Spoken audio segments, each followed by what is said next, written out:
I'm going to share one of the first picks actually from Albany tonight with you guys that I've gotten. So that is Jeremy with the Nebula Silver Sky. John's already making me wish I didn't sell mine, because I think that's what he's going to be opening with tonight. And then clearly you guys can see I got a better picture of it. I'll show later or in a little bit, but the background amp setup hasn't changed. We got the Bandmaster, whether or not that's Dumble modded or not, I don't know. Still string 0004, and then the Two Rock Mayor signature. Wonder why he's not using his signature JMod 100. It's kind of one of those things where the JMod it's an interesting amp, right? Because John kind of came in a little late into the design of it, from my understanding at least. Don't totally quote me on that, but he kind of came into it late, and it became his signature amplifier, mainly for, I guess, Dead & Company. And he'll probably never say, but I think a lot of us can agree that the tones he was getting out of the Search for Everything weren't the best he's ever had. And the fact that he's now moved away from using it completely, it looks like, hasn't used it for years with Dead & Company. Now, his next, like this solo tour, he's clearly not using it. So I do think it's been phased out. And I'm pretty sure they're not making the amps anymore either. So they will probably start to skyrocket in value, I feel like, but not like the 25 JM Sig 2 Rockwell. I don't think we'll really ever see that amp again, to be quite honest. I think it's been totally phased out. But during the 2019 World Tour, we got to remember too, that was actually going into the 112 cab on stage, even though it was on the left-hand side 212. It was actually wired into the 112. So it wasn't even being used like it kind of looked like it was in a full-size cab. It's kind of interesting. Yeah, man, me too. I like the tone from the Sirius XM gig. I think in my mind, I keep going back to the Search for Everything, and I'm way happier with what we're getting. I do understand a lot of people, and myself included, think it was a bit brittle and bright. The bright switch of the 2 Rock was actually on during that show. But yeah, we'll see. If he brings out a Fender, which I doubt, it'd be really cool to see what the tone is like through a guitar like that. Thoughts on the new Charcoal Frost prototype? I love it. If you guys saw my video on it, I was dying. I love Charcoal Frost Metallic on the Mayor Sig Strat that they did. I loved it. And some people think like the stripe is corny, but I really like it, and just that kind of shade of Strat as a whole. So this one I really like. I definitely wouldn't sell my Nebula. My camera's like mirrored, so I gotta do the opposite of what I'm seeing on the screen. I wouldn't sell my not my Nebula, my Mox and Satin for it one, but maybe in the future, if they do some other changes to Silver Sky, it'd be kind of nice to have one from two different kind of like versions of the model, I guess. 64 on Slow Dancing or Satin Space Gray Silver Sky. If we see any Fender Strats, it's going to be either the 64 or the black one. Black one might make a rare appearance for Gravity. 64 might make a rare appearance for maybe Helpless or Slow Dancing, but other than that, I don't know. That part of me is kind of thinking we might hardly ever see a Fender on stage this tour, to be quite honest. That's the way it's looking. Hey, Gino, how you doing, man? Yeah, that's kind of the number one question that I'm hoping as the night kind of goes on, we'll see what happens, if he's actually going to play Fender or not. You could see some pictures. No, I guess I'm not sure if everyone's seen these, but you could see, I think Alex was the tech. Alex Averas, I'm probably butchering his name, but he was kind of the tech for that Palladium show. You could see him actually holding the black one in some footage before the show actually started. And he was working and tuning up the black one before the show started, but clearly it never got played. So John's obviously got them with him, but is he going to play them? I don't know. Congrats on the studio signature, man. That's huge. These 2 Rock amps are just, yeah, they're wicked, man. Congrats. You're going to love it.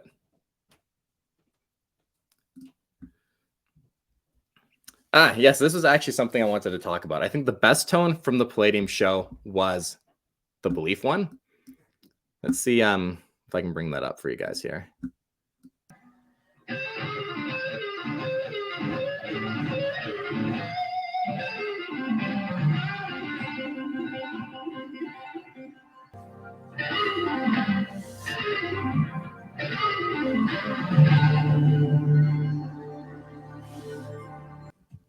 That last run he plays, where he plays like half the run, stops, half the run, stops, full thing, launching into it.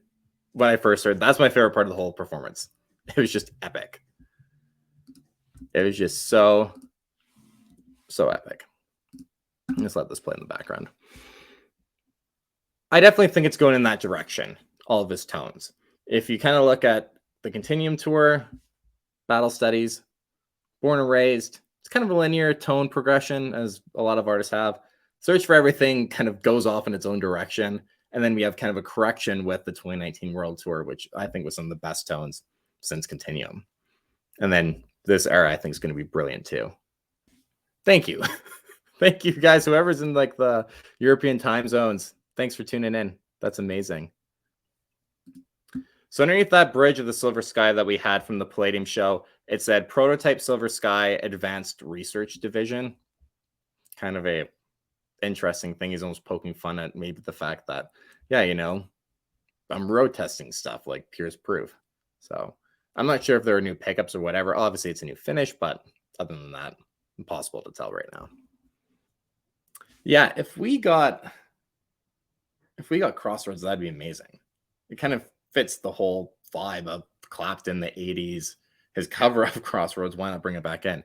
I know for a fact that the NG2 is not present to well, the Palladium show wasn't present. Tonight, I can't say if it's there or not. I haven't seen a good enough picture of the board yet to tell, but I don't know. It'd be nice if it was. But that one, I think that would have been Love on the Weekend for some extra verb instead of the slate for the Palladium show. I don't know. That's my theory. Because the Golden Reverberator was in the rack. So I think it's more ambient reverbs. Looks like he's actually using a oh boy. Okay, let's go check this out.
That part there. He's got so much gusto. Just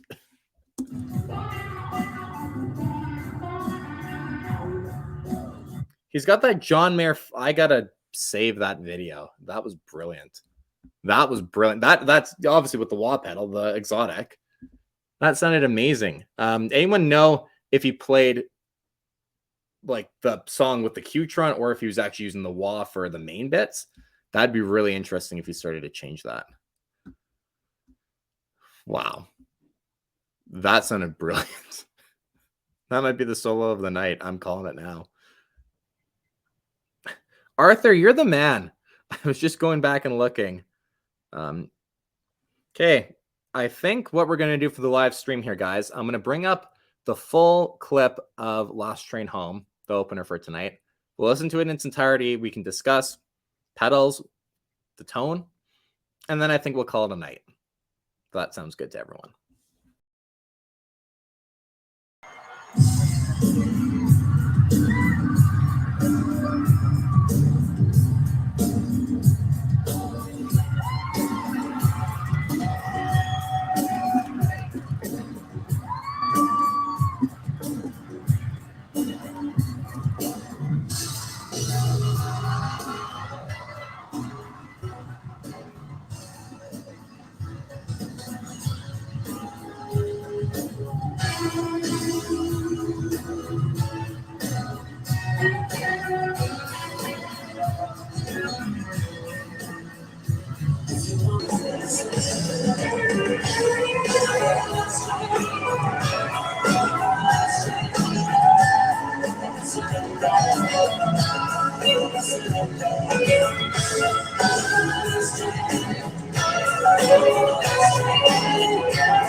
Hopefully that wasn't too terrible audio for you guys. I gotta find a different software, or maybe it's the premium version of this one that lets me actually have the audio from whatever I'm playing come through, because I had to play it through my mic. I have like this little mic here, so I brought it back and faced the computer. So sorry if that wasn't ideal. I can post the link for you all in the chat if you want to watch it after. Yeah, for the main tones there, I don't know. It's hard to pinpoint exactly what's going on. And like I said, I'm kind of waiting to do my thing on the pedals and what he's going to be using on his board. I want to wait a few more shows to get some concrete information of what looks like it's going to be staying, what's not. Because like, I forget if I mentioned this at the beginning or not too. I don't want to post what pedals he's using right away. I've kind of had a bit of a change of heart over the last little bit of how I want to go about showcasing John's gear. If on the very first night of a performance, like the Palladium or any tour, for example, someone figures out his board and posts the whole freaking thing, we know how secretive John likes being with his gear. And I don't want to piss him off and then for him to be like, hey, people are figuring it out right away. I'm just going to say the hell with it and put it all in a Bradshaw rig and then put the rack unit off stage where no one's going to have any clue what I'm using. That to me is like a worst case scenario. So I want to kind of wait for one thing as kind of a respect for John and his privacy to not reveal it immediately. And then as well, I want to make sure that things are going to change. I know for a fact there was a few things that changed from the Palladium show's pedal board to tonight's pedal board. I know that for a fact already. And it's probably going to keep going on as he kind of gets more comfortable and more solidified with the sound as the tour goes on. Things are going to change. So once the mainstays have kind of been figured out, then I'll talk about it. But for right now, I don't really want to discuss his board. So if any of you are wondering why I haven't yet, that's why. Those are the reasons why. I will. I'm just holding off a little bit. Mark, you and me both. At the very beginning of the show, when I showed a picture of Jeremy holding the Nebula on stage, I said the same thing, and he played all night tonight. It makes me miss mine. I knew part of me always regretted selling it, and I'm regretting it a little bit more now, but blindfolded, I prefer the mock sand and feel, like I mentioned before, the satin finish is smooth underneath my forearm. Pickups I prefer better, but just the Nebula was brilliant looking. Everyone, have a great night, and we'll see you on the next one.